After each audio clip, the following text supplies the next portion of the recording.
and begin. Yeah. And we can hear both each other. We haven't seen each other in a while, dude. Yeah. Oh man, I haven't recorded one of these in a while too. It's been so busy. I'm just like, oh, I seriously don't remember the last time I recorded this. Really? Wow. Oh, I met someone today who sometimes watches it, and he's like, are you gonna do another one? And I'm like, oh, I'm actually doing one tonight with you. Oh, really? Yeah. Yeah. Well, dude, it's been a while. Well, want to introduce yourself? Yeah. Well, I'm currently 18, and What's your name though? Elim. I usually say that because it's like people get kind of wow, that's good. But yeah, my name is Elim Kalilov. I come from Kyrgyzstan, and I've been building startups and stuff since 15. And I've been running a podcast. And I interviewed Sam before, and Sam is he's connected me to a lot of really cool individuals who've really changed my life. So yeah, I'm thankful to be on the pod. It's my honor. The pod. I don't know, whatever you call it. No, I love it. I was just actually listening to a podcast on the way here, and they always talk about podcasts. It's such a wild thing. Like, I've been listening to podcasts since it came out on Apple. I think it was like it's been like 2003, 2004. Yeah. And then I remember when I came to Korea to study abroad in 2005 and 6, they, for the first time, provided tools so that you can create your own podcasts. Yeah. So I think at the time it was more audio podcasts, but I remember creating podcasts. Even then, it was like I think some of it video, but very low quality. It's not 1080p or anything. And I would record it and then send it to my friends back in the States. And it's funny. It's kind of like a full circle moment. I'm still doing this, but now with better, technology and. So how many episodes have you recorded? Of podcast before the one you record? Oh, like long time ago? Yeah. Oh, I don't even remember. I think it was like 100? No, dude. It was like just whenever I remembered. One was I was teaching English at the time, and so it was just like a day in the life of. Yeah. But it's funny. It's like now I did record it. Now that I look back and it's been about 20 years ago. And to be able to see it, it's fun, You forget so many parts about your life. I hope to do it. I wonder how it feels after 20 years after my own podcast as well. It must feel kind of weird, right? Well, it's funny because like a long time ago, the quality's not good and stuff. Yeah. But for you, the quality is much better. But then in 20 years from now, just imagine like augmented reality, Neuralink, it's stuck in your brain, and they're like, oh, you recorded in 4K? That's like so old. And then the thing is, your grandchildren and your great-great-grandchildren can see it. I'm kind of like, huh. Wow. Yeah, they'll probably be able to, based off of sample data, like just like today where you can give sample data of your voice and then you can mimic it. I can imagine like you give it a video of you and then it can like mimic you. That type of technology is available today, but Yeah, I would imagine it just gets I have this thing called Speechify, way better. and they can actually just clone your voice in 15 seconds. Yeah. Actually, I might not have it on this computer phone, but it's called Speechify, and it's 15 seconds, and I've just been going around with my friends, and I've been just copying, and then with their consent, of course, they get really scared because it's the first time they've actually seen like, wow. And some of them are like perfect, like you couldn't tell a difference. Some of them you can kind of tell, but yeah, it's kind of scary. I feel like most people my age aren't really understanding it, like because it's 15 seconds. Like, imagine how powerful it can be if it's more training data. Yeah. I remember people like being like really scared of like AI and how like OpenAI actually. I remember they wrote a white paper about being able to do that like within 10 seconds of whatever data. And they didn't release it. I think they were like, there's some dangers and stuff like that. Which is true, but then I think people just generally became overall more skeptical of everything. So people are like, that doesn't sound like. I think the shock factor, like initially you're like, whoa, that sounds like me. But over time, what that does to society is that they all like, is this real or fake? Like they don't know. And I heard that there's, at least one of my teachers, she was saying that people, at least some companies have been building this where even if it's like, let's say their mom crying, like crying and saying emergency or whatever, they have to say something in advance to make sure it's not AI, a code word like fish or something. Yeah. And I don't know, it's very interesting. Like, so that's my major right now, is cognitive science, I kind of understand how humans and like AIs work. What Cognitive science for my school. which is what I'm kind of studying at the moment. Wait, what do you mean it's your major? Wait, you're in high school though. No, but I mean university. When I go to university. Oh, when you go to university. Yeah. Oh. So it's very interesting. So, by the way, catch me up on that. I usually like start at the beginning, but I'm just like, let's just go with the. This is Joe Rogan style, you know. Dude, I actually have not seen like a full episode of Joe Rogan, so I don't really know what his style is. It's very interesting. It's just like it feels like you're talking with your bros. Sorry. Oh shit. Some spam. Yeah. Don't worry about it. Yeah, but But anyhow, going back, catch me up. What are we talking about? You said let's like catch me up on what's going on. Yeah. So I mean, let's see. Last time I saw you, shoot, I think it was here. Oh yeah, I saw it. Yeah, I was trying to connect you with some people, but then you got. Wasn't it Tiger? Yeah. It was Tiger. Yeah, I was trying to connect you with Tiger.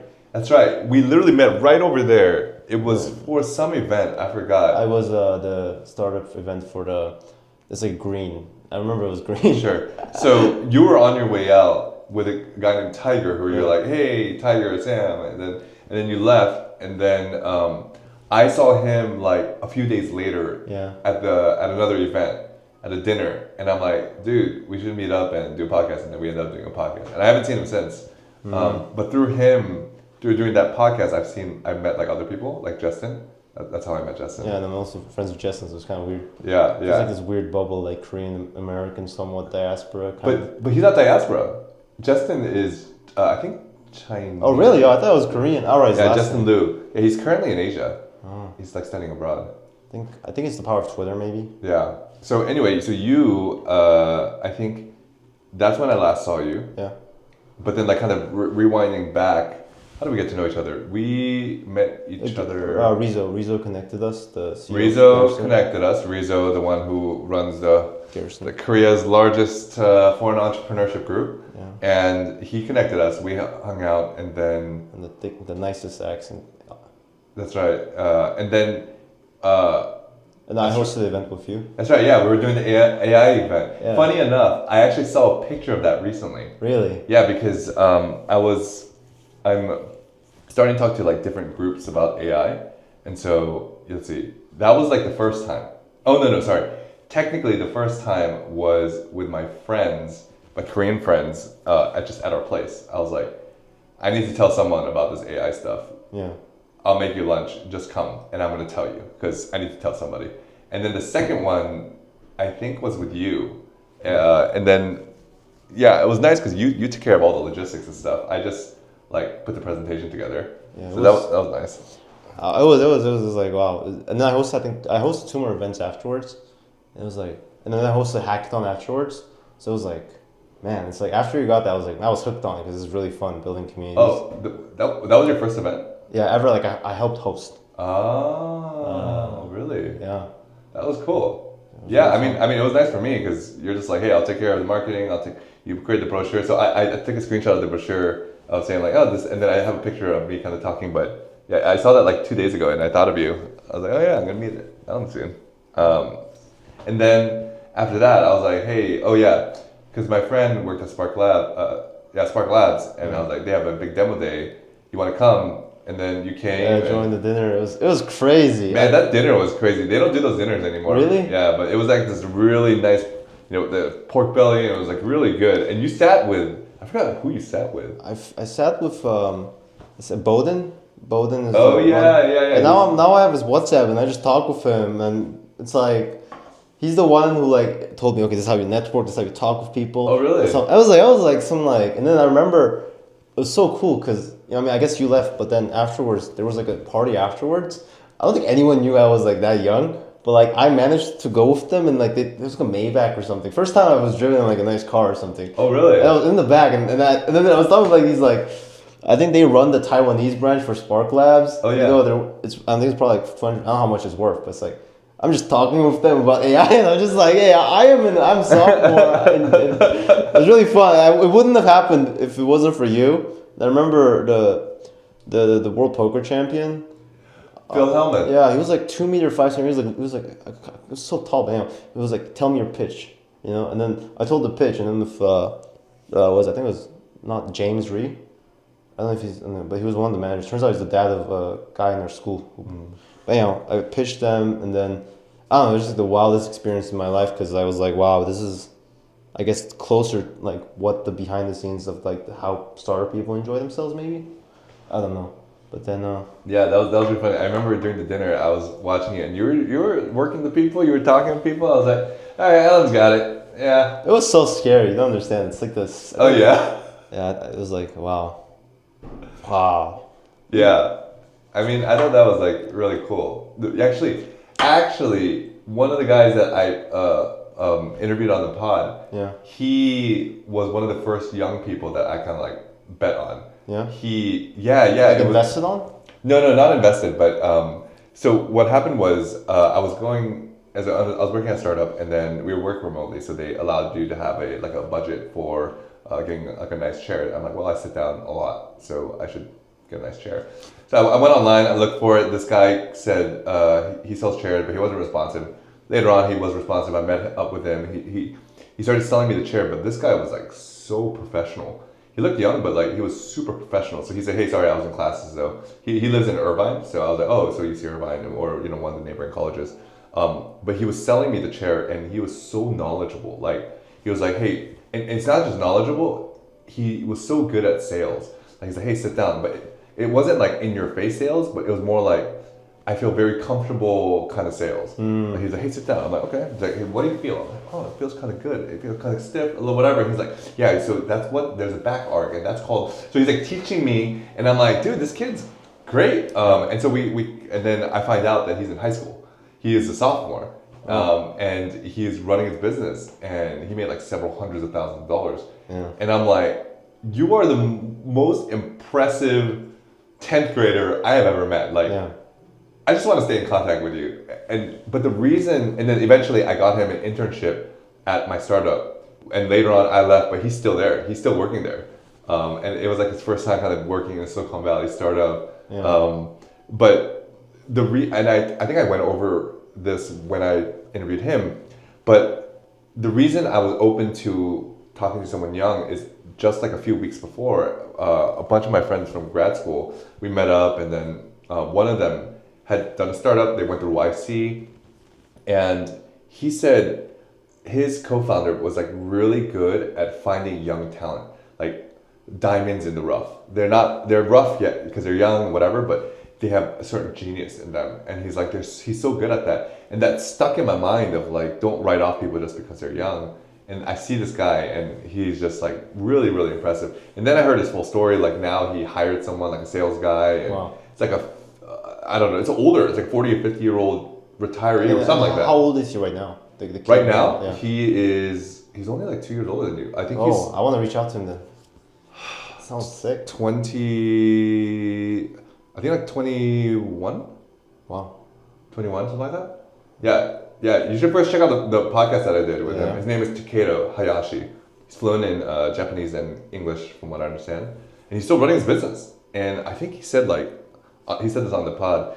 He said gross revenue in 4 years, it was like $1.2 million. Wow. And no, but he hustles like crazy. Like he would rent a box truck, go to some shop that was liquidating and getting rid of all their stuff. He'd manually move the chairs in, bring it back to storage. He has to like clean it. And it was a ton of work, but I was like so impressed. It was just, anyway, you watch it. Let me know, and then if you want me to connect you to him, I'm happy to. Yeah. I was just talking to him a few weeks because my son watched his podcast, and he's like, "Ooh, I want to start a chair business in Korea," and he's like, "Oh, I want to get in touch with them." I'm like, "Okay," so I messaged him recently. I guess about your son, I'm just curious. One thing is just the homeschooling as well. Like, I mean, because you're saying these young entrepreneurs are, you're talking about how these young entrepreneurs and like being young and like sales or whatever and working hard. How are you trying to teach your kids? 'Cause I'm curious. I'm super young, but I'm almost thinking like, how do I want to raise my kids?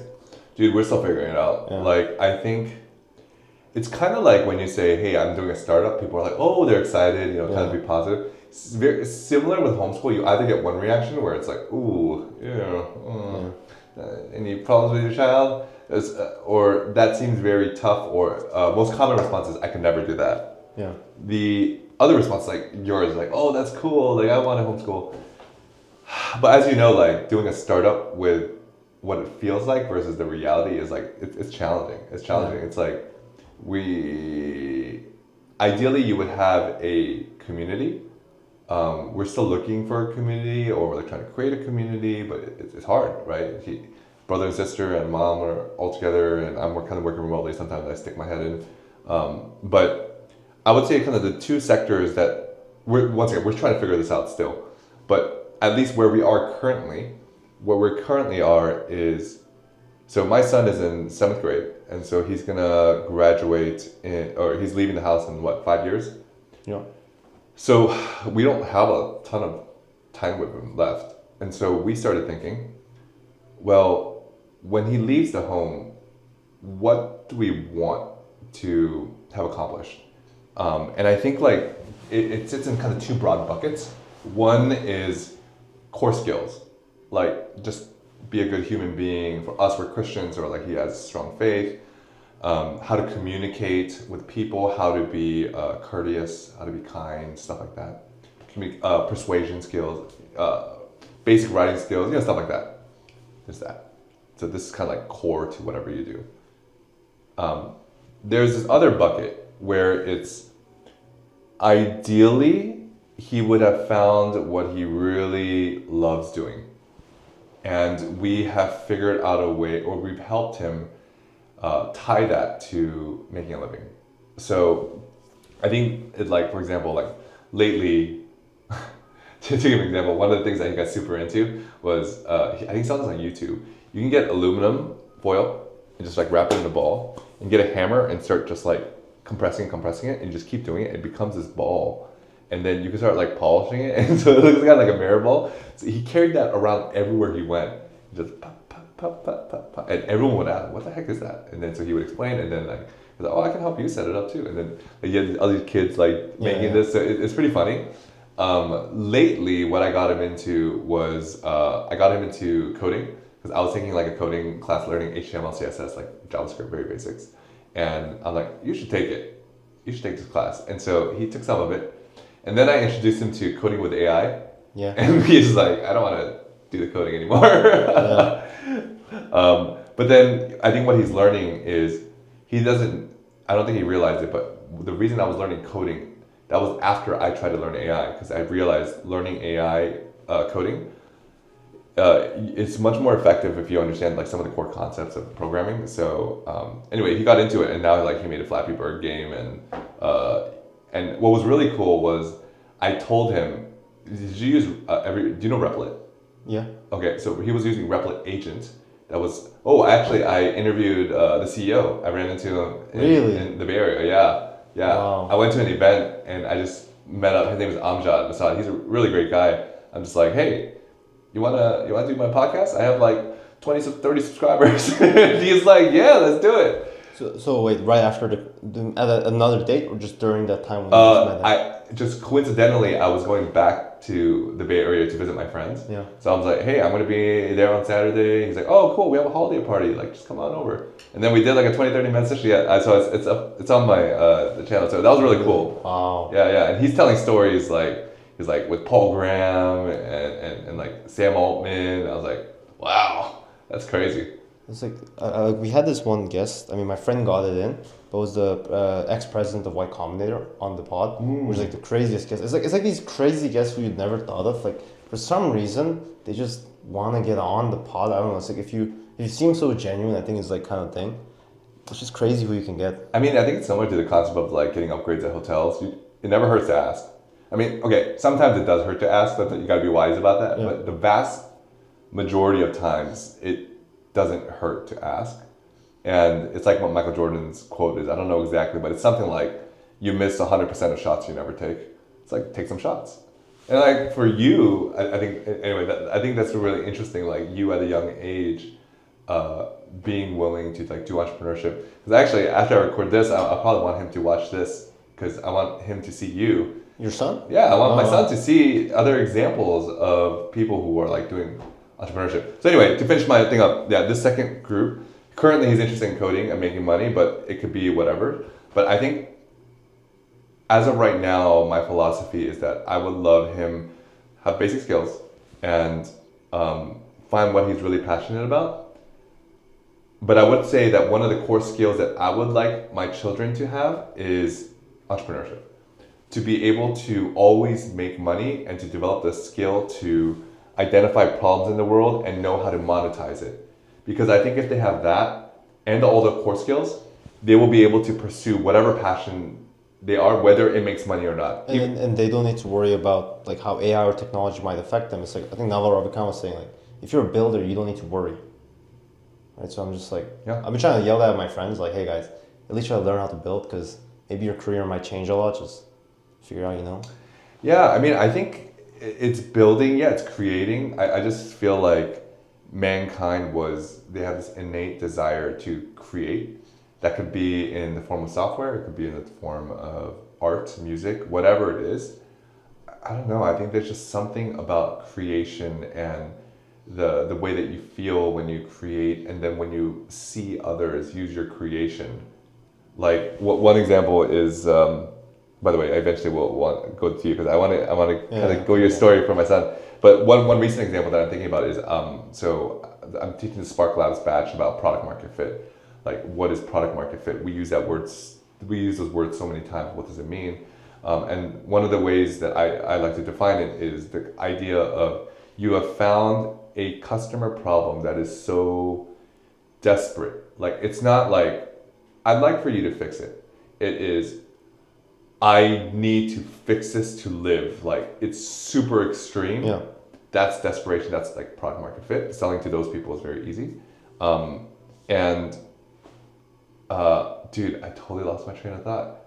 What were we talking about right before? No, we were talking about homeschooling your son, and then now you Sorry, yes. Recent example of building. So I created this app for myself because so I told you I was coding with AI.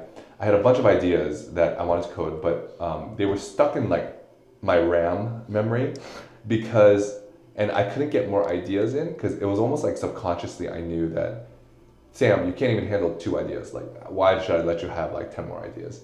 But I realized that if I could talk with somebody, if I had a thought partner, then I think I could work it out. Yeah. Like, I don't need to do more research. I just need to kind of like talk it and work it out. Yeah. So I had a hypothesis. I'm like, can I use AI to help me with this? And then I did it, and I was blown away. It helped me so much. I had the same experience exactly a week ago. I did that because I was getting angry over a debate I had. I was just like, it's just, like I said, it's just wild how it's like a better therapist because the incentives are aligned. Because the therapist wants money from you. I will say that, I think the real kind of simple part about it is just knowing it's a system prompt. It's knowing, because you can't do that in the regular ChatGPT UI or the Claude UI. You can give it a role and stuff, but if you keep having a long conversation, it will forget its real thing. So you need to put a system prompt. But to put a system prompt, you have to use the API. Yeah. And so, I'm using, so I created a prototype for myself. But it's not only the system prompt, it is, you have to have an opinion of what is a good thought partner. So I feel like I'm a pretty good thought partner I'm a thought partner to like CEOs at startups and like to my wife and to other people. And I consistently hear like, hey, that was super helpful. Like, I never saw it that way. So I try to incorporate those parts, and I incorporated other parts. Like, my wife's a good thought partner for me. Like, our marriage counselor was a great thought partner for us. So I'm starting to like incorporate all that. And so that's like know-how. Like, so it requires more of knowledge of what's available in the world, and also an opinion of what parts are good for a thought partner. So how do you somewhat, if you could give an example, how do you somewhat frame your systems prompt?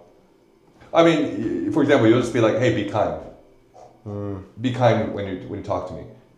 It sounds like a simple thing, but if you say it, then it will do it. Do you go more specific than that? Like, like go more details of like, hey, I want you to be kind, like be empathetic, stuff like that. Do you give like examples or like, you said therapists and things? Yeah, so for mine, I could probably give examples. I actually didn't want to give examples because I think that if I gave it examples, so I usually do, I think it's called multi-shot prompting. Yeah. It's like you give several examples of this type. But with this kind of thought partner, I actually don't want them to fit a certain mold. Yeah. Like, I want them to be able to kind of like move a little bit. So I didn't give it examples. I gave it more principles of like, be kind and, be a good listener and stuff like that. So anyway, I used it. and then I had my friend use it, and she's kind of an early adopter, and she used it, and her reaction, you talked about like this feeling of building, or I talked about this feeling of building, Yeah. but I used it. It was super helpful. I let her use it, and she was like, "What is this?" And I was like, "Oh, it's something I made." She's like, "You made this?" And so she was like, "This is super helpful." And so I'm like, "Oh shoot, I should maybe make like a web app." So I made like a web app where you can like log in with Google, and then so I just like shared it with a few friends. Most of them didn't look at it because whatever. Did you find PMF? So PMF I think is an interesting concept. I'm starting to see glimpses of PMF. So is this something you want to like develop into a startup? I think so. I've already I actually used that app to think about the future. Yeah. And then I'm like, oh shoot, I think there's like a business. Maybe there's like a multi-million-dollar business, maybe $1 billion, I don't know.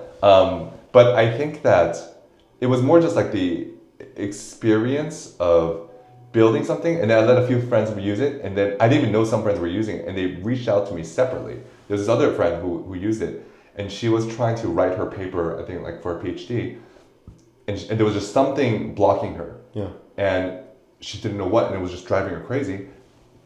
She had 30 minutes. She saw my text. She used it, had a 30-minute session, and she said she had a major life-changing breakthrough. And because of that, she's like, I am writing 5 to 6 hours a day, when before I could not write a single word because there was something weighing me down. But during that session, it helped me realize what that was. Yeah. And now I love writing it. I'm enjoying it. Like this is so incredible what you built. And so this, once again, kind of getting glimpses of desperation. Like she was desperate, and then she did it. And so now I'm kind of thinking through like pricing models of like and what they said was like, well, I think a regular like session with a therapist or whatever is like $100. So I think under $100 is okay. And I'm like, wow, that's like a pretty good healthy profit margin if I could do that. It's like ChatGPT. I heard, I'm not sure if it's true, but they're charging $20,000 a month for some like advanced model of theirs, specifically for consultants. And I'm like, I was actually thinking of a similar idea actually, because I had a recent breakthrough, and I've been showing it to one of my friends actually. Other friends I haven't. Maybe I should. It's somewhat similar. I haven't done the systems prompting, but just like turn on the voice of the where you can just have a conversation. It's gotten better, so it responds much more quickly. I was just late at night. I was just like really sad and depressed, and I was like talking with it. I was like, wow, you're better than the therapist I paid for before. Yeah. For 6 sessions, I paid a therapist, and I feel like I've come to a better conclusion with the AI model. Yes, and I think you can get to an even better conclusion if like it's prompted. Yeah, it's prompted and all that. And one thing I was thinking is, I guess mine was a little bit different. It's funny, we both had the startup idea. I was thinking of building a startup around that as well, but I was actually there's a CTO Ali, he co-founded. I was actually going to pitch him on the idea like, hey, you want to be in SF? I'm going to be in the SF school. Let's maybe build something together. We used to build something, but anyhow. The idea was sort of like, Alex Ramosi, like some of these individuals I really look up to. Yeah.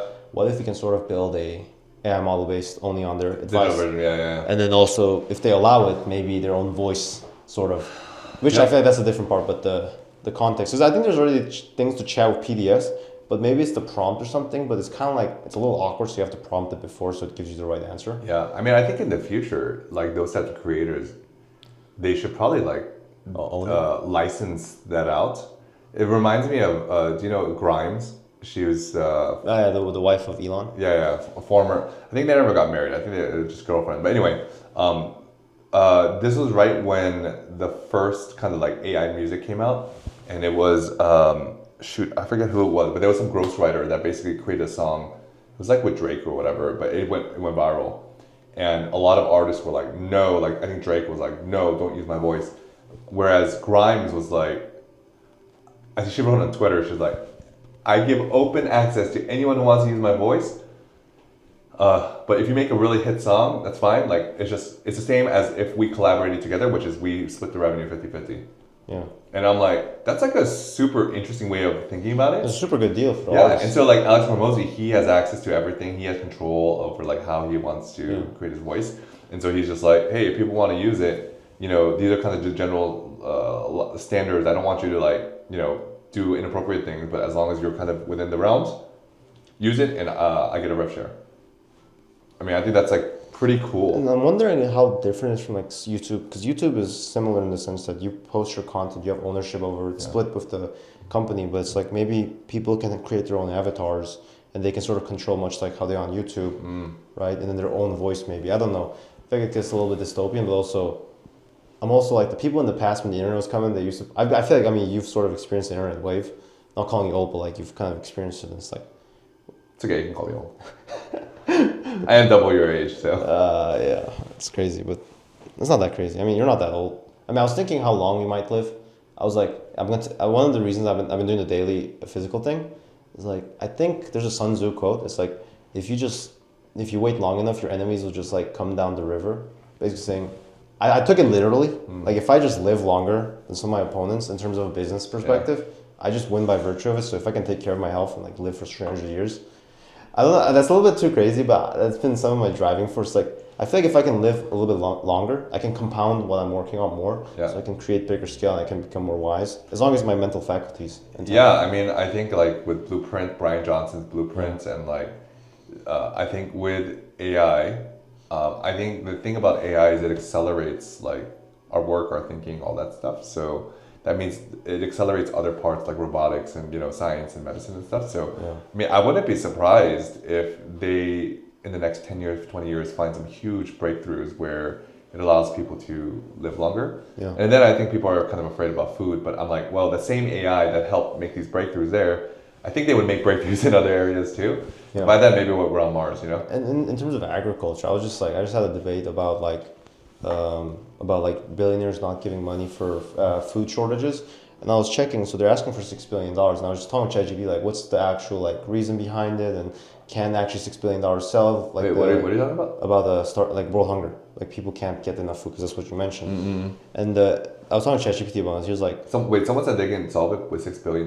No, with billionaires, like if they gave money, and then like UN or someone, so I think it was UN or who like said 6 billion or maybe 60 billion. I think it was $6 billion actually. Every year would solve it. Yeah. And it was talking, it's not just from a money standpoint, it's also just from like, hey, it's the political aspects of it.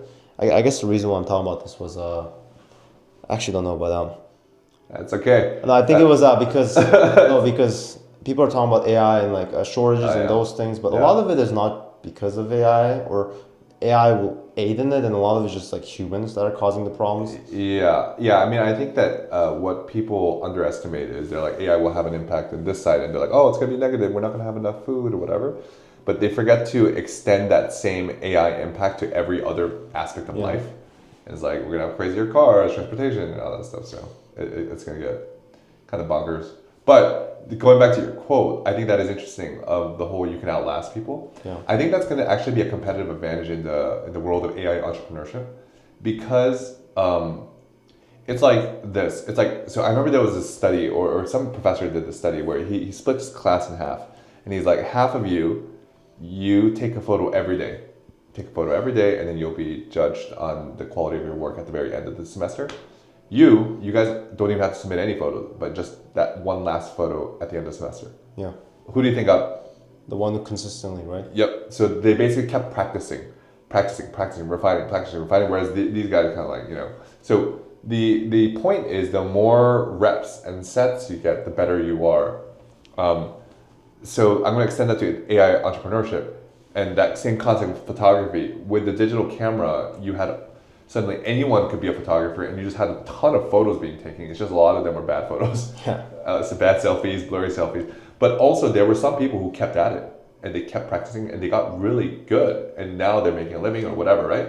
Same thing with AI startups. I think once it gets to the point where creating software, creating robotics is like so easy, anybody can do it. That means there's going to be a huge, you know, graveyard of just like projects people start. Yeah. But for those who continue to stay on and keep improving, those are the ones who are going to outlast everybody else. Like you were saying, kind of outlasting people. I think I was listening to the Founders podcast, if you listen, by David Senra. It's like my favorite podcast. And it's talking about, I think it was Steve Jobs, and I'm not sure if he specifically said this, but one of the founders was like, you know, as technology advances, the difference between like a B player and an A player in terms of like a talent pool, it becomes so much more, because the person who's an A player now with technology, especially with AI, they may become 1,000 times more efficient if they use properly than a B player can. Yeah. And in terms of AI as well, it's like like if you can actually properly utilize it, like it's almost like magic. Yeah. No, I mean, I think that's like the reaction that people get. It's like when I let people use my thought partner, I look at their face as they're using it, and I see as they're reading, and then I oftentimes see the, like their eyebrows go up, and they're like, what? And I'm like, try to because people only hear it on the feeds, like, oh, it's gonna change the world, but they've never actually experienced it. Yeah. Or they only use it to basically in my school cheat on homeworks, but yeah. Yeah, I mean, I think it's gonna be a fun future. But anyway, going back to kind of the homeschooling thing. Yeah, I think it's like these two buckets of if he does this, if he finds something he loves, then and he has this entrepreneurship and these core skills, he can have a passion for helping tigers mate, like that, like endangered tigers mate. But he still knows how to always make money, so he can continue to serve a living. And who knows, with AI taking over the world, maybe they'll just give all of us some money, so we don't have to worry about that. But or the cost of all the services start going down. It's like, because we have so much supply. Anyone's like, oh, healthcare here, healthcare. So either way, like basically, at that point, the problem is not going to be making money anymore. I think at that point, the problem is, what do I do with my life? And for those people who have found what they love, and they can always, have these core skills, like, they're off. And so that's kind of what I hope for. But yeah, ask me in a few days, a few weeks, we'll probably have something else to think about. It's evolving quickly. Actually, that's a good segue into you. What the heck happened to you where you just got like so into entrepreneurship? Like before I met you or after? Yeah, like it seemed like you were always there. Like you really had a passion for startups. Was that like a common thing at your school? No. You were like the only one? I mean, I have people who were, but they all were trying to one of them was trying to scam pedophiles or something, so I don't really call that a startup. So, so yeah, I mean, I don't know, I read like a biography of like Nikola Tesla and Thomas Edison and Elon when I was like 5th grade or something, and I really liked math, so I was like, I want to be a scientist or an entrepreneur. And I kind of quit on that for like 7th and 9th grade because I felt like a nerd and everyone bullied me for it. I had no friends, but then I did MMA, so I got a little bit more confidence, like, hey, I can do whatever. And then I met a friend, and he raised like 150 grand when he was like 16. I was like, oh, it's possible at this age? Like, I thought I had to wait until college to do this stuff. Like, I mean, I thought I would have to start majoring, and like, I don't know you could do this at such a young age. So I was like, so interesting. So it was through a friend who was kind of like the thing that ignited, or like it's kind of like a catalyst in terms of it sped up the process. I don't know if that's what catalyst. So you think that if you didn't have your friend there, you would have eventually come to the same conclusion? Yes, it would just be like 5 years later. Oh wow! Oh, interesting. Oh, but interestingly, that friend actually quit startup actually today, and he became a law enforcer. He changed because a friend in Korea. He's a close friend of mine. Not born in Korea, no, in America. Oh, in America. Yeah, it's I don't know. Wow. Okay. And so even before that friend who was a catalyst that accelerated it by 5 years, even before that, the blocker before that was not having confidence, and MMA helped unlock that. Yeah. Also, I read like Dale Carnegie and self-improvement, so I tried to walk up to strangers in Ito and like pitch like a coffee idea. Because I was just like, man, I'm so socially insecure. I can't look someone in the eye. That's like a very like challenging thing. Yeah, so my friend that I met, that friend basically forced me to do it, so. Oh, interesting. So there was an external force. Partially, yeah. And before I tried myself, but he was like, he met me and he saw me trying, so he helped me. So I think finding those people were really helpful. Finding the right person at the right time. Yeah, there's this quote from, I think it was Martin Scorsese. And it was talking about, it's really resonated. It's like, what he did in his life is, because my own father, he's a really good father, but he also is not perfect in everything and he's not experienced in everything. So he's kind of collecting fathers as he goes by in life. So basically just mentors of different fields. And I feel like that's what I've gotten. Like when I was in 3rd grade, I got really into math. So I got into like 9th grade math when I was in 4th grade. And this is all because there was this teacher, I forgot her name, but she like believed in me like no one else did. Like, wow. You're really smart, you can do this. And I think she actually was the catalyst for, I mean, I guess my mom started it, but then she was like, in terms of like outside of my family who were supposed to believe. Yeah. I feel like that also helped a lot. Man, that's so powerful. It's like, there's a lot of stories like that where it was the belief of one person, whether it was like it could have been like a second grade teacher. Yeah. Just being like, everybody else was just like meh, or like even kind of downplaying them. But there's always like one teacher, one aunt, one someone who was just like, you're awesome. Like you are awesome, and they genuinely mean it. Yeah. And it's a self-fulfilling prophecy, and it changes the direction of that person's life. And it can also be the opposite, you know? Like that's the thing. Totally. Yeah. It's Totally. like, I just see so many friends, and I've been trying to change how I talk to my friends, which is just like try to be the person who's trying to actually inspire them. Because I just feel like so many people, especially because we come from an Asian background, where it's very like, not especially in my school, their parents don't talk about the achievements. If you don't get an A, it's like, you know, they punish you. When you get the A, no one tells you anything, right? So I've been trying to do that. I feel like it's really important at a young early age. I feel like that's what, I feel like some of the reason why I had social anxiety was because I didn't have it. Because I had no friends like for 5th to 8th grade, or almost barely any friends, because they all left to another school. So all the kids who didn't like me, who thought I was a nerd, because I would do the math test, right? So the teacher would give me a math test, I would finish it, and I'd ask her for extra because I was so bored. And all of them would be like struggling. So I think it makes sense. I was a little bit too arrogant back then. Yeah. But yeah, it made me quit the startups because I just cared too much about other people's opinions.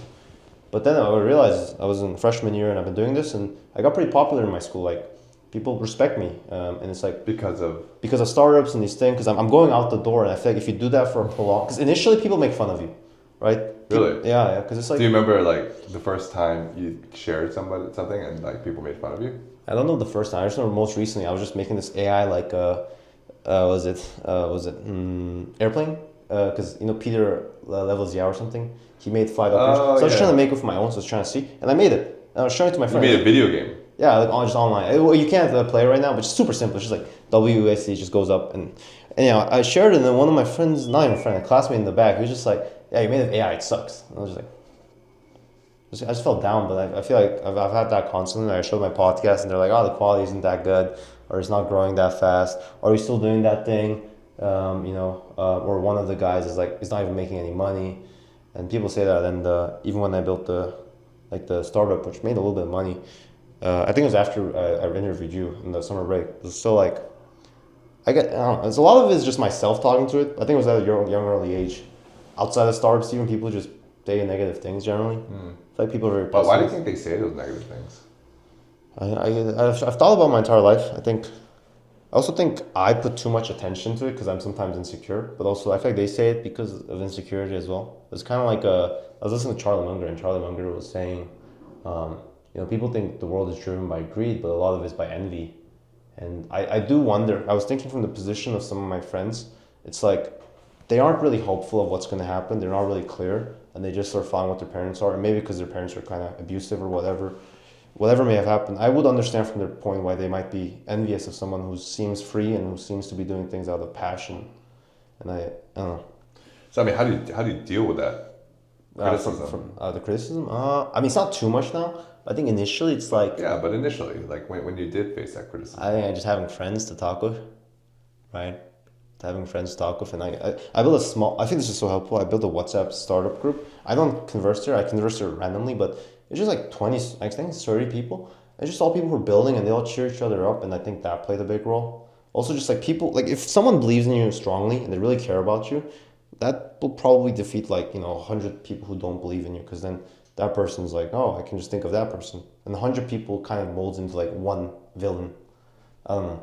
I think I'm going to like, but I don't know. I think that's really helpful. I mean, from your son's standpoint, I feel like, I think it's also helpful to like actually have people criticize. I think if people hadn't criticized me, I wouldn't have gotten mentally, because you need that tolerance, right? Because people can be really mean. I mean, you're an adult. I mean, you've certainly faced a lot of it, right? So I think it's important. But there was someone that I had on the podcast. I added the English and Korean subtitles, so you can watch it. It's these Yonsei students who they just did a startup, and they're making like 100K a year or something like that. Yeah. And they're profitable, and they talked about their early years, and they released their product. It was like a dating website, and they got a ton of like hate. Ton of hate, and one of the co-founders was like having a really hard time with it, whereas the other co-founder, his just personality was very different, and it didn't impact him as much. So he would read it and be like, oh, so you want the login button changed? Oh yeah, I can do that. And then he just fixes the login button. And so he's like, yeah, it was kind of crass and, very like unjust sometimes. But he's like, but I'd rather know.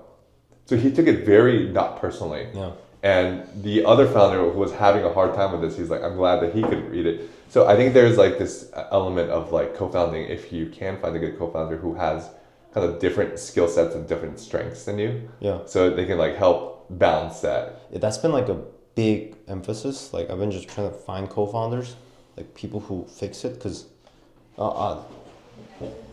okay. Was it 6 now? Oh, okay. 6 p.m. We can just walk a little bit to finish it. Let's do it. Didn't you do that with Justin? Yeah. And Tiger Cho as well, right? To be continued. Face. Oh, Okay. to autofocus? Yeah, there we go. Wow. No, if you're walking, you have to like track it. Wow. Anyway, dude, I don't know what we're talking about. We were talking about. I was talking about the criticism and bullying Yeah. mindset. For me, I don't get as many like external critics. Yeah. I think the internal critic is the hardest for me, and one of the biggest like defenses against that I found is like going outside like us right now. Like, I feel like when I'm in my home and just like constantly thinking about like I haven't accomplished what I want to accomplish and what am I doing, just going outside, getting a change of scenery is like very helpful and impactful. Yeah, because I mean, isn't that what we're as humans naturally made to do? Yeah. Like we were supposed to be in nature most of our time, and yeah. Yeah, totally. Like it's what I noticed. Like I always saw Kyrgyzstan as like it's we should skip. Let's make it. Like Kyrgyzstan is bad compared to Korea, but then it's like Korea lost like nature and the appreciation for it. Kyrgyzstan, you just go up the mountain right next to your house. Then you just see like cows and like lambs. That's awesome. Yeah. Do you want to like bring entrepreneurship back in Kyrgyzstan? I mean, like, do you feel like you have a deep connection with Kyrgyzstan? Not really. I feel actually more thankful for Korea. Yeah. Because I always thought about like nationalistically, but then I tried to examine that idea further.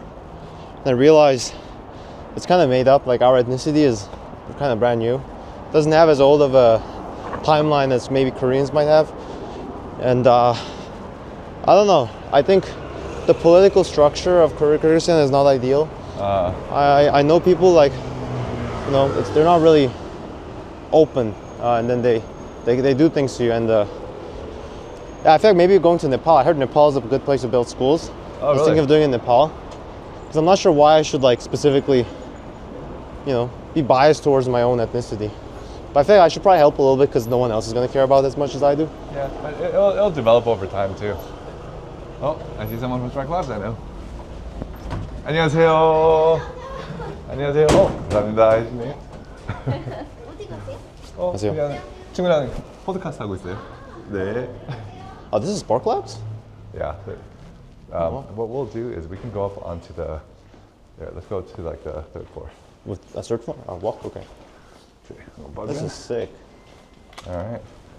So we can I think there's like a hangout area. We can go there. Is this a cafe? Is this a cafe? Oh yeah, that's a cafe. I feel like something like this kind of building in Kyrgyzstan would be nice though. We have one, but it's not English friendly, so I went there and I couldn't understand anything, so I left. That's interesting. Like, when did you move to Korea? Huh? When did you? When I was 1. Yeah, so I mean, you pretty much lived in Korea like your entire life. Yeah, I just go there at summer break. My cousins call me Korean, and I go into the store in Kyrgyzstan in the main city, and it's become very Russianized. So there's a lot of Russian people, and the language you mainly speak in the cities are Russian. So my cousins can't even speak our ethnic language. So they call me like, "How do you not know Russian?" And I'm like, "This is Kyrgyzstan. This isn't Russia. We should be speaking Kyrgyz." And then they like look at me like, "Oh, this kid's weird." But yeah. Isn't this the 4th floor? Yes. I want to see if I can hang out here. That's the spot I was looking for. Oh, this is sick. Wow. So, yeah. All right. To be continued. I think we're good here. This is amazing. Wow. Yeah, there we go. I like this style. I think I'll do this style more. I like your free flowing. This kind of, it's more fun. Yeah, I do it for myself. Because if we had to like sit somewhere, I'd just get bored. But we also kind of kicked out. So But yeah, exactly. By the way, quick for people who don't know background. So your parents are from Kyrgyzstan. You moved here because your dad yes. worked. No, he studied in Korea for masters. Oh, Yeah, my dad studied Korean literature, I think, for his bachelor's in Kyrgyzstan. Then he managed to get a scholarship, and then we managed to come, and then my mom came, and then it was very economically hard, but then it became a little bit better. very cool. And then so you've grown up here. Yeah. But I imagine that you don't feel Korean. Yeah. But you also, when you go to Kyrgyzstan, you don't feel Yeah. you know. I don't feel like I put the country. I think it's nice. People say they have like identity crisis. Maybe I secretly have, but I've not really had one. I just feel like I'm able to create my own self as an individual because I'm just so remote from this ideas tied down to a certain nationality, right? So it's been pretty nice actually. Nice. And so, like, what's happening? So yeah, you did this startup stuff, and then Yeah. now you kind of turned that, because this is the part I didn't get caught up on, is the Berkeley, Oh, getting into Berkeley. Yeah. Like, how'd that happen? I didn't study that much, but I chose like I'm not a humanities person. I'm more like a technology. Like I like physics and math, so I did pretty well. And the last 6 months I really focused on on college applications at the detriment of my podcast. Like I got some really good guests. Like, the Y Combinator president, that was pretty cool. I couldn't prepare as much because I had to prepare for the test, which is kind of crazy. But I wanted to make sure that I was trying to go to Stanford.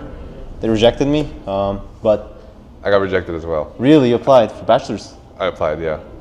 It hurts. The person who got in from our school is chaeboy. So it was like, I guess there's a little bit of money involved maybe. Or he's smart. She was pretty smart. I mean, the Jeboys are also very smart, but I don't know. It's just this was a little. Yeah. So I got into Berkeley, and yeah, I don't know. It was just like I started really hard. I didn't really study in my high school career that much. I think I was thankful that I had the luck to just get decent grades without studying that much, and also have time for startups. Which I don't know how I did, but I managed to do it. So I'm in Berkeley, so I'm really happy. All right. So what do you plan to do for the future? So go to Berkeley and what? What's there and beyond? So I thought I'd study for a semester or 2 semesters and then take a gap year, because I wanted to see the world, and I feel like once I get really like focused into just building startups and like really trying to build something big and having kids, I feel like I can't really just like backpack and see the world. So I feel like I would probably just take a camera like this and just this, maybe this exact one, and just interview some people maybe for fun, but then mostly just try to see the world, read some books, and just like spend like 1 year or half a year just like learning a bit. I also think it's going to be interesting because I think it's going to be interesting to connect with other people, because it's more vantage points to connect with people, because like, oh, you're from Spain, oh, I went to Spain, you're from Italy, I went to Italy, you're from this, I went to there, and I did this, and I feel like it's more interesting. And I talked to the CEO of this company at your country and stuff. Yeah, and I'm going to do that, and then after, we'll see if, I feel like the dropout thing sounds so cool. It's like dropped out of a nice university. I'm so glad I went to a nice university, because then the dropout actually means something. But I'll probably not, because of the visa situation. Like it's I can't stay that long unless I get something where I work for a startup, and then I'll probably. I've been thinking a lot about it. I'll try to, after my first year in America with my F1 visa, I can legally start making money. So I'll really focus on the startup there, because I want to make some money so I can also pay for college. You know, it's very expensive. And I want to do Masayoshi Son. Do you know him? Yeah. And I actually made a YouTube video just analyzing his entire life. And he was actually, when he went to Berkeley in his junior year, he hired some of the professors as engineers for his company, like a translator device. And I'm like, oh, that sounds pretty cool. Why not just circumnavigate like that 20 years of experience and just get people on board with an idea? So I'm thinking of just creating some ideas. He had a very algorithmic way where he had like flashcards, and he wrote down, actually for a computer algorithm, actually, he put like 50 or 500 different words, like super random, like even tangerine, aquarium, electronic, whatever. And then every day he would spend a couple of minutes or whatever, and the computer algorithm would randomly sort into 3 different combinations. And then he would rank them based on 3 metrics: size, what he's able to do, and then something else. And using that, he found the best idea, and I want to maybe do that, and then just like get all of the professors and the really smart engineers at Berkeley and maybe at Stanford to just combine and just build something. That's kind of, And what do you ultimately want to do? ultimately, it always changes. I'm very young, but Sure. I feel like It's where you are right now. Yeah. What your opinion is right now. Right now, it's so. I guess my really long-term goal, like my short-term goal, is I want to have some financial stability, take care of my family, and I guess do my job as like a son, and I'm also brother to two sisters, so I want to take care of them financially, and also have a wife and stuff. But then I think after like 30 or 35, I can just, because everything that I need to take care of has been really taken care of, so just really focus on the startups I want to build, like the bigger ones, and I want to build.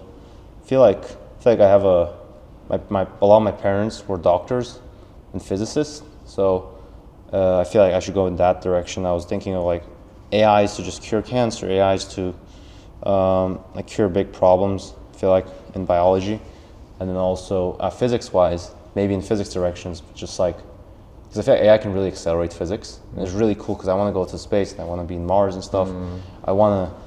It's just so cool for me to learn about the world, and it feels, I had a Twitter post actually, it's just like doing math and physics feels like talking with God. Just feels, sometimes I turn on Interstellar music and I do it, so it's like it feels like a meditative experience.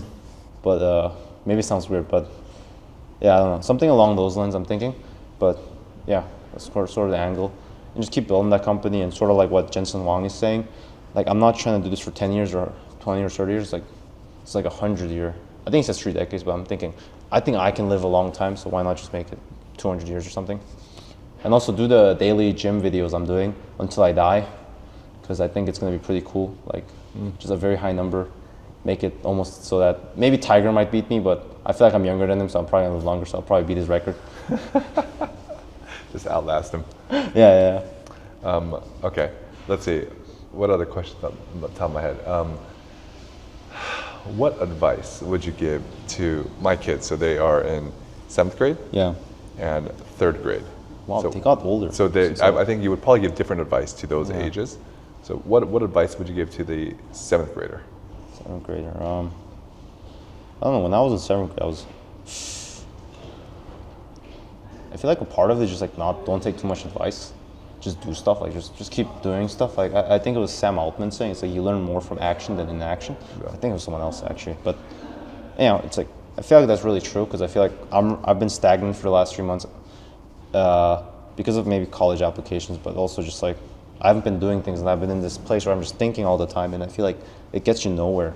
Like you have to just always put yourself out there and keep doing things, and I feel like, and when you're 7th grade, I feel like your mental faculty is very developed. Like I feel like I regret it so much that I didn't learn calculus when I was in like 4th grade, because I feel like most people can't. I just feel like they don't believe in it. Or even if I think I'm better than most people in math, but even nonetheless, still like I feel like anyone, if they really tried, and if they have a tendency to do it, they could learn it at such a young age. It's just like the world sets this limits on like, hey, you can only learn this, unless you're very, very special and talented. But so I feel like maybe just like, I just feel like I just regret so much things. Like I could have done so much things when I was younger. But I also feel like not having done that probably makes me more driven, because it's like, oh, I've not done this, so I realize, hey, I should probably do it, because that regret sort of pains me. I'm not really regretful, but still partially it is. So I feel like to your 7th grade, I think since he's getting homeschooled and he's the son to an entrepreneur, probably learn a lot from your dad and try to find other mentors in other realms. I would probably recommend he goes to martial arts gym if possible. Funny enough, as a family, we've been learning jiu-jitsu. Really? As a family? So you guys go as a family to the gym? Yeah, so I spar with my son, and my wife spars with our daughter. In a jiu-jitsu gym, right? Yeah. Okay, not at the house, right? Well, sometimes he does. He's not supposed to. I think it's really nice to learn that. Why? Because I think in terms of just like high school as well, people give the guys, at least they give respect to people who have physical like competence. Because there's a lot of there's like one startup kid, but he's very small, and then there's nothing wrong with that. It's just like the guys who are the jocks bully him, and they don't really respect him. And I'm not saying it's a bad thing, but it's like if you can just take care of yourself a little bit physically, then they don't really say anything with you, and you gain respect with those crowds, and maybe you can learn a little bit from them about like physical discipline, and also so that might be helpful. But yeah, martial art was such a transformative thing. Like the fact that my mom just, I saw this gym nearby, you should just go. I was like, nah, it's a little weird, just hugging people, like I don't know. But then I get there and it's like the most because I think that's what initiated the discipline. Like, hey, you gotta be disciplined, and also just like more toughness, like grit, because you need that still. And even if the world becomes easier with AI, still like you need that grit because life is not gonna be easy, right?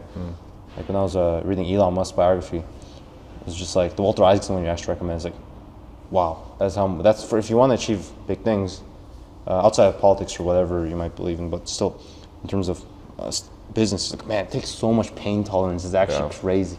I feel like I would, like, if I was right now, I would have broken down in every single one of those instances. So I think the martial art really helps with that. And for your third grade one, I have a first grade sister right now, so I'm trying to teach her calculus. I failed. I was trying to teach. I was just curious if she did, but she couldn't. But I feel like when I was in third grade, I played a lot of Gario and like did weird things. Like it was a very dumb moment of my life. I don't know if I could have circumnavigated that, but maybe just like helping them. I don't know what your third grade inclination is, but allowing. She likes creating things like hobbies, drawing, stuff like that. Maybe like finding like like sending her to Hagwons or maybe some personal learning, but like trying to find teachers who are like really like they believe in her would be really helpful. Or yeah, because at that play, I think the third grade teacher for my math, it played probably outside of my parents, like probably one of the transformative moments. It's like I look back on that as a frame of reference for confidence that I can achieve things right now. So that might be really helpful. I like that. Also, it's like having an early win brings about future wins, because in a moment where you're kind of like you could win or lose, you think back to that win moment and you're like, I'm going to push harder, and that oftentimes just pushes you over so you win. Yeah, exactly. It's like a lot of it is just that you don't believe in yourself and you don't continue onwards, right? And if you can have that, it's like what else can you not do? I'm just like, and it's like compounding, right? Sam Altman was saying, like the more you do at an earlier age, the more it compounds. So discipline, like self-belief, confidence, all these things like compound as time goes by. I also think one of the biggest thing my parents did was just that they let me do a lot of things. I am so gifted to have great parents who actually allowed me to do things. They didn't really care about grades my entire life mostly, and they allowed me to do whatever I'd like with my life. And they'd given, initially we were not that well off. Like we lived in like outside of Seoul in this weird area, but then it became a little bit better and better and better. And my dad started a company, actually, a very small company, but I think because of that financial resource, my parents invested in my hobbies. So right now I'm building an aquarium as well, just for fun. I used to have a turtle tub where I built like a filtration system and had like tomatoes growing. It was kind of fun. And then where do you learn this stuff? Just online, just like you search it up. I was biking to like 20 different fish stores in Korea to just trying to find the right combination of plants. It was too much of a waste of time, and I was researching like. I think I spent over 20 hours just on like the plant I'll buy and the rock I'll buy. It was absurdly an unnecessary amount of time, right? And then they gave me money, so when I was in 5th grade, I bought a 3D printer. And I was able to 3D print stuff, and they paid for a conference I wanted to go to for a 3D printing conference. My mom took me there, and I went there, and I just met Joseph Prusa, which was the guy who I looked up to as my hero back then for 3D printing, which is kind of absurd. No one expected him to be there, but he was there. And then they also invested in me. I wanted to learn music. I realized I was not musically inclined. I was the opposite, not meant to be. So, but at least I learned that, and I progressed. And I did rock climbing. They allowed me to do some rock climbing gyms. So yeah, I think that's really helpful. And it's also been really helpful in terms of a friendship building perspective, because now I have friends who are musically inclined and I can relate with them on certain things. I also played soccer, so I can relate with the jocks of my crowds. I can relate with startup kids. I can relate with basically anyone in one thing, you know? So I feel like that's really, really helpful.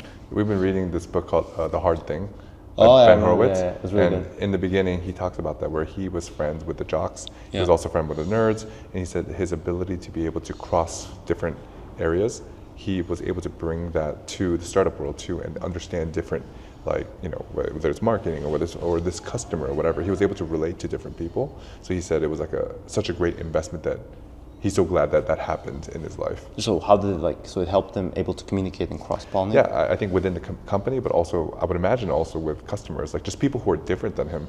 Yeah. He's able to relate to them and find ways to relate to them and connect on a human level. Yeah, and that's really essential for like team building. It's like this quote, I feel like my entire thing I've been driven is like team building, trying to find great talent. Because Steve Jobs was asked about the greatest product he built. It was just about the team.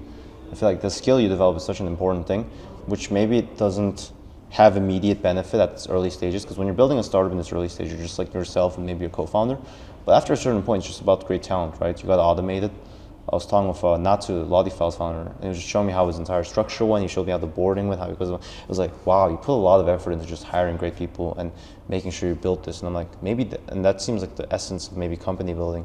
So I feel like after a certain point, like, I have certain skills I'm good at, but I'm bad at more things than I'm good at. So when I focus on the good things, I'm going to make sure I hire great people for that. And I also feel like it's going to be a more fun life, you know? I feel like it's so important. Like, I'm just so glad I have that skill. I don't think I'm great at it. I've met friends who are much better than me at it, but still, it's really helpful. Yeah. I think for your third grade, just like let her do whatever, explore her passions. Okay. Just don't play too much video games. Like, my parents let me play too much video games as well. So say that into the camera, please. Don't play too much video games. I think I spent over 1,000 hours on Overwatch, 2,000 hours on Minecraft. Like, I regret all that time I spent. What would you have done rather? I would have probably just like hanged out with friends or like done like jiu-jitsu, martial arts, maybe read some books about science or something. Maybe like just sleep, you know? My son, he's like, he wants to play video games and stuff, and we haven't let him play video games in a while because he did something he shouldn't have done. But anyway, he's like, can we have that conversation again? And so I'm like, okay. You can play any video game as long as you built it. Oh. I just feel like he's like, no. I'm like, hey, you build a video game, you're totally allowed to play it. I think that's really good actually, because right now if you use AI you could probably build. He already built one. He built Flappy Bird. See, I mean, like, that's building good habits, and I feel like to an extent if you just don't let the kid play video games, I also think it's kind of risky. Because I see people, like, in the this is what happens to college students, right? High school, their parents always mold them into this perfect human being, and they go into college and then just drink and do all these things. And like, friends, I already see like, well, there's this one girl, she's so proud that she's on like a 40-day drinking spree. And I'm like, this is not something you should be proud of. Like, this is not like celebrating. And I'm like, maybe I feel like maybe allowing your son to play video games, I don't know about that. I feel like the fact that I played so much made me not want to play. It's kind of like when you like eat too much junk food, you become like, but there's certain times of people where they just keep playing. So it depends on you. But I just was like, I was at 3 a.m. I was eating nacho chips and playing video games, and my parents didn't know. I was like, I don't know what the point of this is. Like, it's kind of boring. That's why I think like if he's able to create, if he's able to create his video games, then he'll kind of share it with other people and see their feedback, and helps kind of give the entrepreneurial juices going, and he learns how to code and program. So I feel like it's more accurate, like Naval Ravikant was saying, like social media, Naval Ravikant or maybe him, it was like social media content. It's good to use social media. It's just you gotta be the creator now. You should create more than you eat. And there's like Scott Galloway was also talking about from a fitness standpoint. You should be working on more yourself than the time you spend watching other people, work out basically, like football or something. Yeah. So yeah. All right. Final question. I don't have the final question. I'm just thinking. I like this. This is like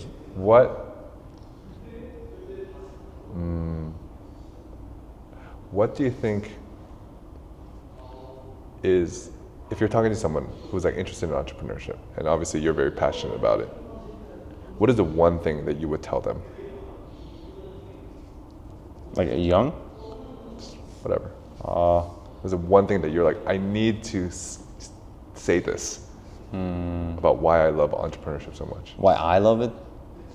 Sure. I guess this is what you said before. It's building is like something like God seemed to, whatever your belief about God, I just believe God is like purpose. Like, it's like the creating itself just seems so natural. I feel like if you're naturally inclined to just build things, then I don't know, that's why I do entrepreneurship. I just like building. It's just fun. It's like, it feels like doing God's work in a sense. Like, if this is God's world, I'm just trying to advance it. I'm trying to make sure that there's other people who are really evil who are just doing this for other reasons. I want to prevent them. Also want to self-reflect and make sure I'm not the evil person. But the building part, I think you should remember to say, like, this is just building. You're doing like, maybe it helps maybe put in God's work, because I don't know. I feel like for me, I used to get really depressed. My friends have been getting, so my startup friends, some of them have been really deep and dark and depressed and whatever. But I think it's good to remind, like, hey, this is sort of like God's work, and your ultimate goal is to try to build a company. Also, the other thing I've been thinking is, I was going over Pavel Durov, and outside of whatever controversies is around, I made a video about him as well, and I really resonated with how he basically said no to whatever most business wisdom is. like most business wisdom is like kind of bullshit. That's kind of what I learned from him, where he's not trying to build this supersized company. He's at the minimum size where he can because of some of his arguments, and also just like he was talking about, not the sins that a lot of people say are okay for business, like drinking for business, dealing is okay. I feel like maybe, and then also just the fact that business has to be run in this way for this goal. Like this is what Mr. Beast is doing. He's not trying to build a company that's, for the Feastables thing. He was talking about how he was talking with not Hershey's, but some of the big chocolate companies. And he's like, why do you have like 400,000 like child labor in like West Africa? Like, can't you guys prevent it? You guys make like $1 billion in profit. And he's like, no, we just can't. It's just too difficult. And he's like, there's no way this is true. Like, I want to get to the bottom of this. So he's built Feastables, and what he realized is these people, these companies would say, hey, we are child free, but what ends up happening is the people they hire say they are child free, but the thing is they price it at such a low price that it does not make sense that it would be sustainable if it was not child free. But companies are just like, I don't care. They're probably handling it. But he makes sure it's like, even though the farms you're hiring from are saying, oh, well, we all want this cheap price because they want you as a client, because otherwise you're going to go to some other person, right? What they do is like, hey, I'll just give you this amount of money because I know you need this just to not have child labor. And I think like maybe that way of building businesses are nicer. Like, don't listen to what's the status quo. Like, actually, because business is trying to solve problems and make the world better at the end of the day. And also, due to that, also profiteer some of that to your own self. Otherwise, I feel like you're like causing kind of sin. Like, you're just like taking others' money. Like, what's the difference between you and a thief? So I feel like that's so much important, because I just wonder why I do this, and I'm like, I feel like I should remind myself I'm trying to build companies to help people, and that should be my goal. And not forget that, and not listen to like, oh, money is like this and this, and it's like, these are all people who live like this, and maybe it's more effective. This is actually interesting. I did economics, and we were going over if you're in a world where it's kind of like there's people who just, like the prisoner dilemma, where there's people who copy what the other people do. So for example, if you take mine, I'll take yours. There's people who always take, there's people who always share. And then it found that in the short term, if you have like a sample size of, I don't know, however many of them, and then the people who perform worst, it's very complicated, not that complicated. The people who perform the worst, like in terms of how much money they make, they get cut off. And then the ones who did the best, like they multiply. And in the short term, the people who always try to take from the other person, the people who lie, they win in the short term, but in the long term, actually, the people who just copy, and the copying people end up copying with the other people who are copying, and they're beneficial to each other, so they end up actually multiplying. In the end, in the long term, the people who copy win. And I was just like, this is maybe a metaphor for, in the short term, the illegal or maybe the unvirtuous way is the right way, but in the long term, maybe the virtuous way is more better. I don't know. Long run, say keep building. Don't try to listen to other people. I don't know. Kind of went on a long exposition, but yeah. Love it. Yeah. That's the pod. Yeah, thanks, Sam. And before this ends, so thankful for what you started. Without the event, I'm not sure if I would have had the confidence in the Spark Clouds. It's the craziest moment still to my day. I still remember it. I smile every time I think about it. Probably think about it at least once a day. Wow. So it's just a crazy moment. Well, I think that when you do things, and that's what you did. If I felt like you weren't someone who did things, I wouldn't have invited you. But I was so impressed by your willingness, just like you just had so much energy, just wanting to do things. It makes me want to help you, and I think like there is this thing where if you're doing good things, people just want to help you. They just want to help you. There was actually this Paul Graham video where it talks about like when you do good things, people around you are just rooting for you. Like they just want to do a little bit to help you. That little bit might be the thing that you needed to succeed. Yeah. And so I'm glad this time around that it's I played my kind of small role in being a positive impact. It's a big role, but and I think I look forward to how that will multiply to the future people that you're going to impact. Well, thank you very much, Sam. It's been my greatest pleasure. Yep. Okay. Peace. Okay.